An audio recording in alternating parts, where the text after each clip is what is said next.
정치 고수다. 오늘은 김태년 더불어민주당 의원과 함께하겠습니다. 어서 오세요. 네, 안녕하세요.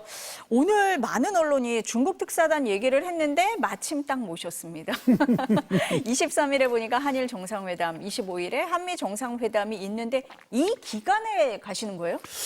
아직 최종적으로 결정은 안 되어 있고요. 날짜는 결정이 안 되어 있고 지금 외교부에서 중국 당국과 협의하고 있는 것으로 알고 있습니다.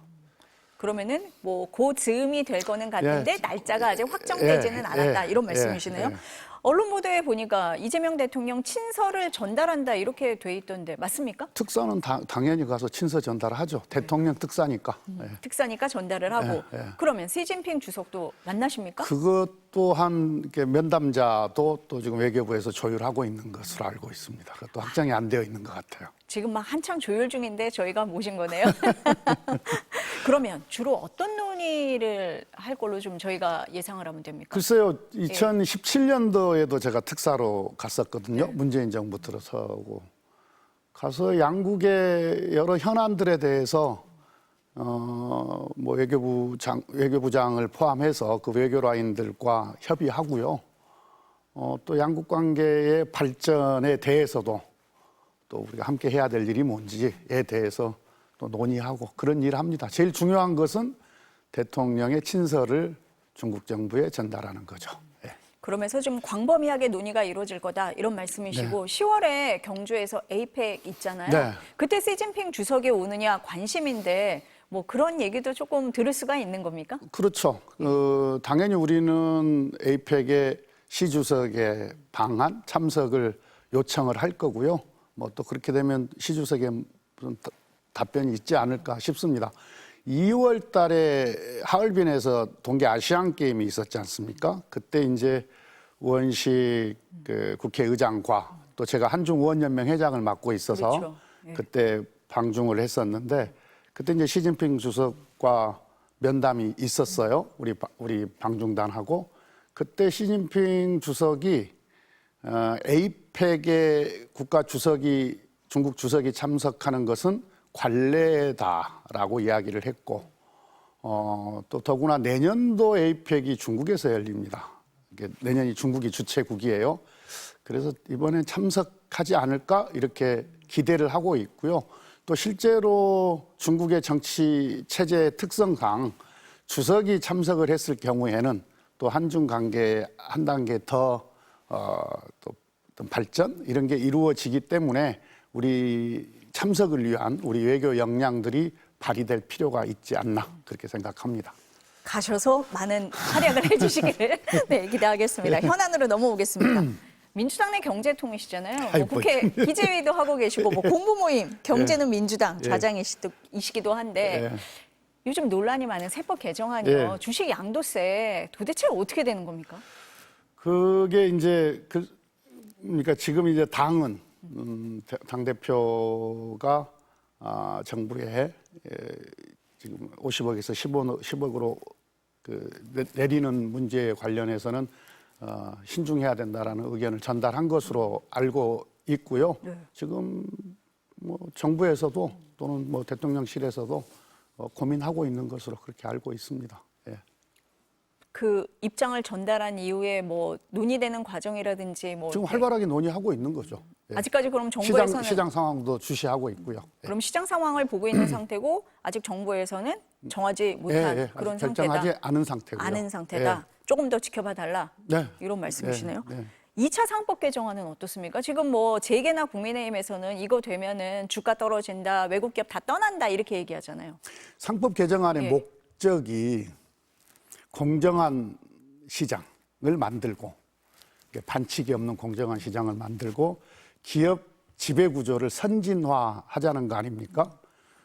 즉 주주들의 어떤 권리 이걸 확대하는 거기 때문에 오히려 투자자들 입장에서는 환영하고 특히 외국 자본 같은 경우에는 우리가 불공정한 시장이 됐을 경우에 또는 지역 기업 거버넌스가 후진적이었을 경우에는 외국 자본도 꺼려하죠, 투자를.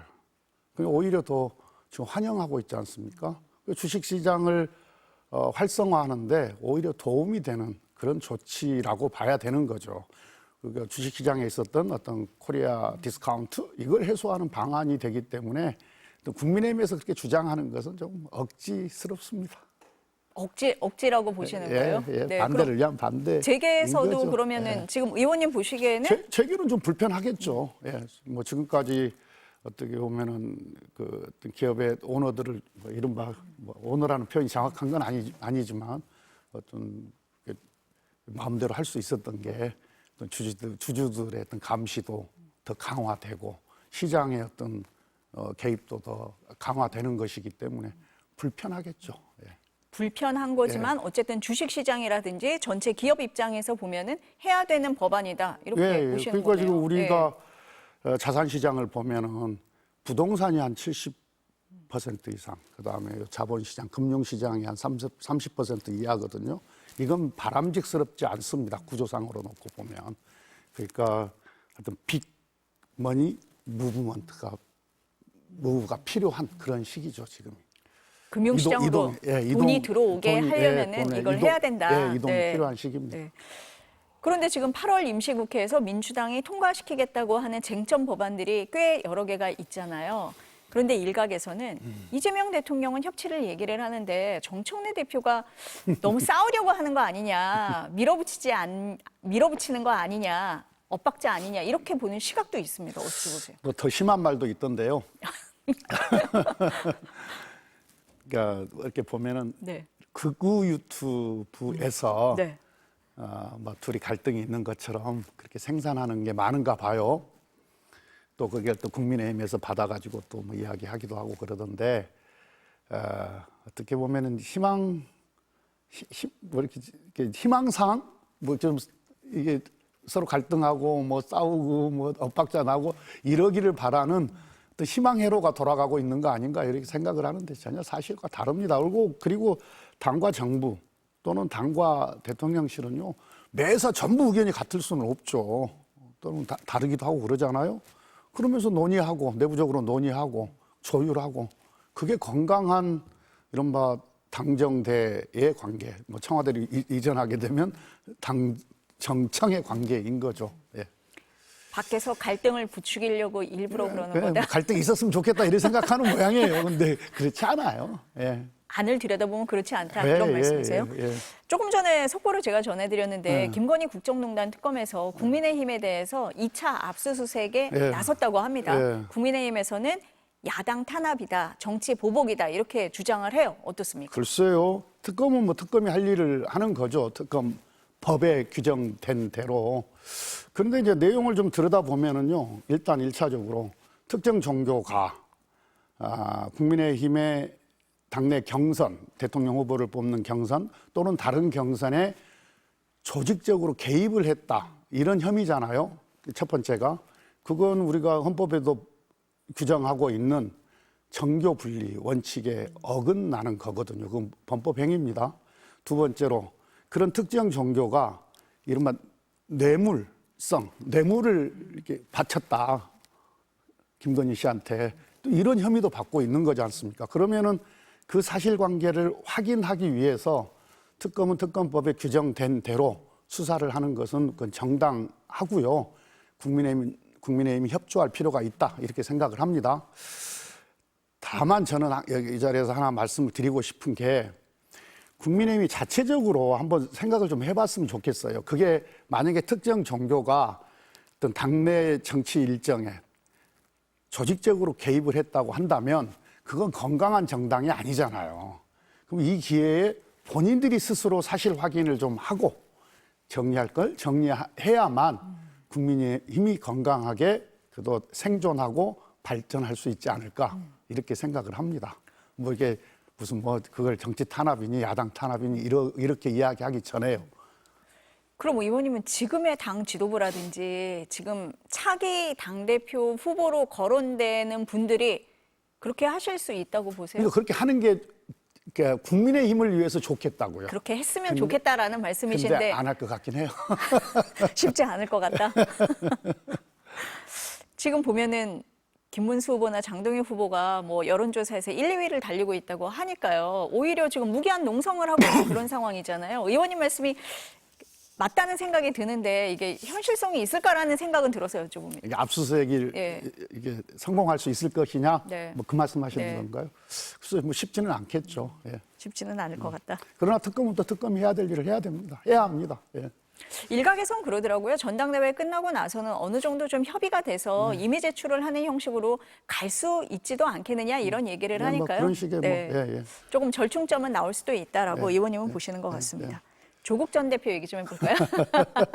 너무 관심을 지금 받고 있는 인물인데 언론 인터뷰를 좀 하고 있더라고요. 일부 신문과도 했고 유튜브 방송에도 나와서 내년에 지방선거나 아니면 국회의원 재보궐선거에 나가겠다. 민주당과의 합당은 일단 당내에서 논의를 좀 해보겠다 이렇게 얘기를 했습니다. 이거 어떻게 해석하고 계세요? 뭐 제가 해석을 할 일은 아닌 것 같고요. 네. 이게 제 입장에서 예. 지금 이 시점에 조국 대표의 행보에 대해서 논하거나 또는 평가하는 것은 좀 적절치는 않은 것 같아요. 그분이 선택하는 문제인 거고요. 다만 합당과 관련해서 저에게 의견을 묻는다면 네. 저는 저희 민주당이 갖고 있는 어떤 정치적 결, 또 조국혁신당이 갖고 있는 정치적 결 이런 걸로 놓고 봤을 때 합당 못할 이유가 없다. 저는 그렇게 생각을 합니다. 다만 시기가 언제일 거냐, 뭐 이런 것은 또 많은 논의가 필요하겠지만요. 민주당 내에서 대표적으로 합당을 해야 된다, 지방선거 전에 해야 된다라고 말씀하시는 분이 박지원 의원이시잖아요.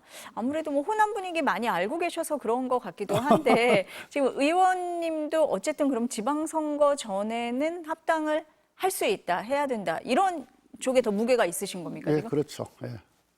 그게 더 양당 발전이나 그런 데 더 도움이 된다 이렇게 보시는 예, 거죠? 예.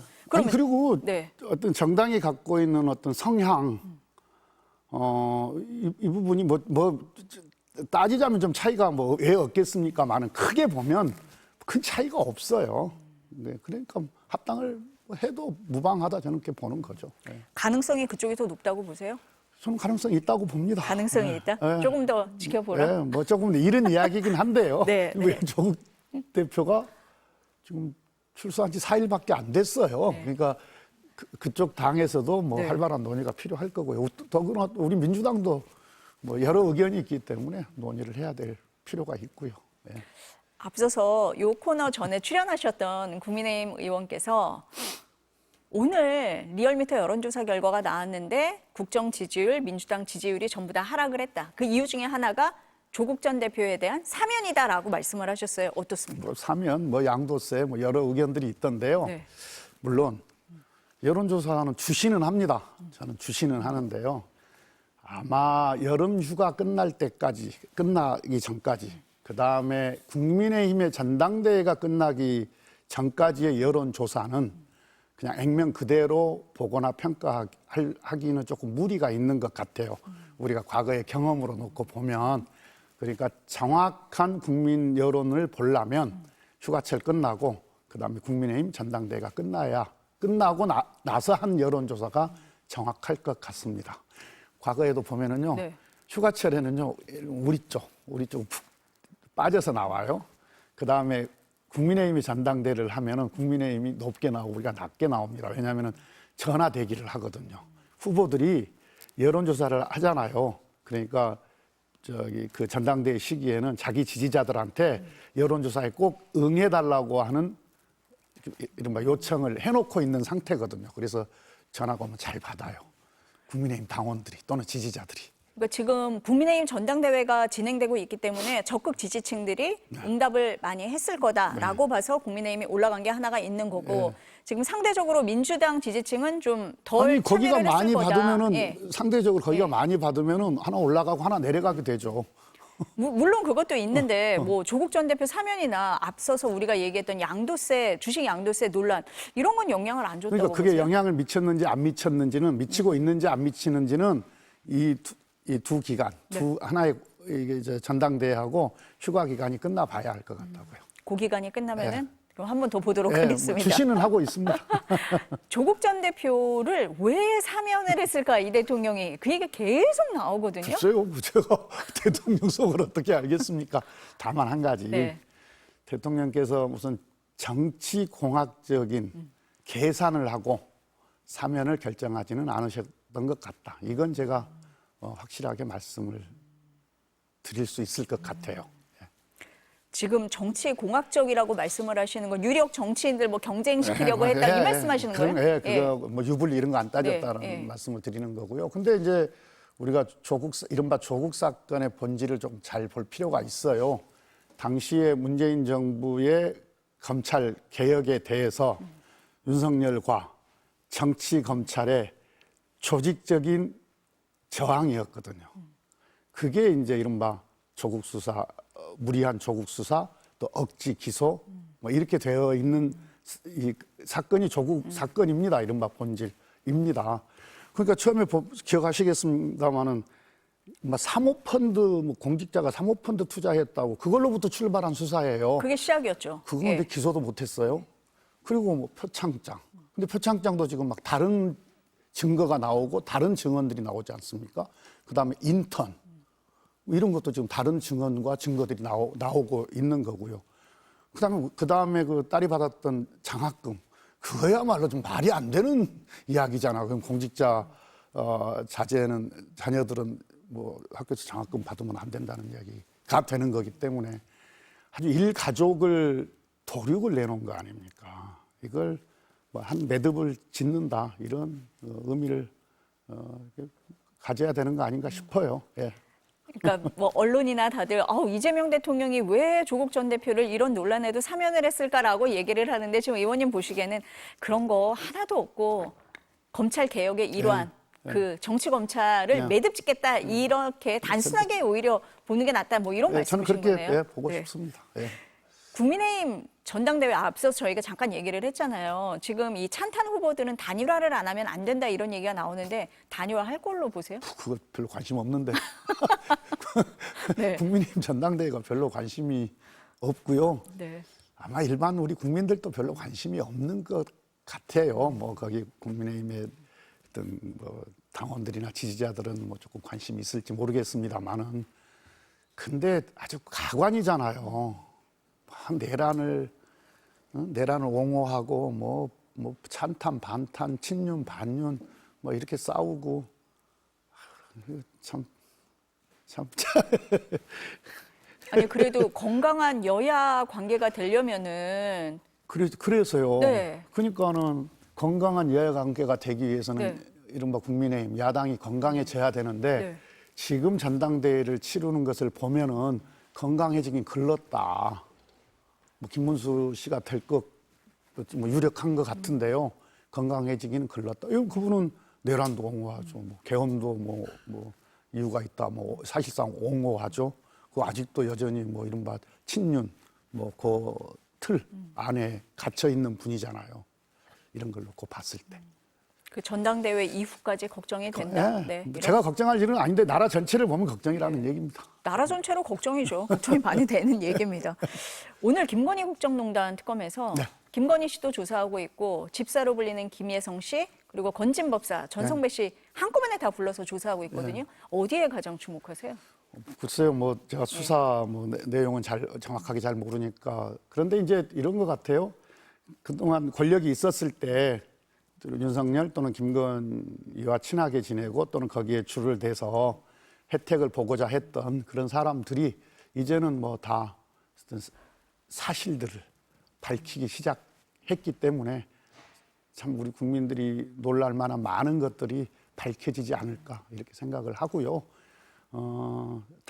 책임 물을 건 정확하게 그러니까 밝힐 건 밝히고 책임 물을 건 묻고 또는 단죄할 건 분명하게 단죄를 해야 또 우리 사회가 정상적인 또 경로로 진입을 하지 않겠나 이렇게 생각을 합니다. 지금 말씀하신 대로 뭐 특검 수사도 그렇고 재판도 이제 제대로 정상적으로 이루어져야 되는데 윤 전 대통령이 오늘도 불출석했어요.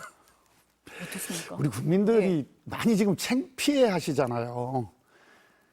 뭡니까 속옷 이런 건 정말 낯뜨겁잖아요. 해외 언론에도 보도가 되고 그런 모양이던데요.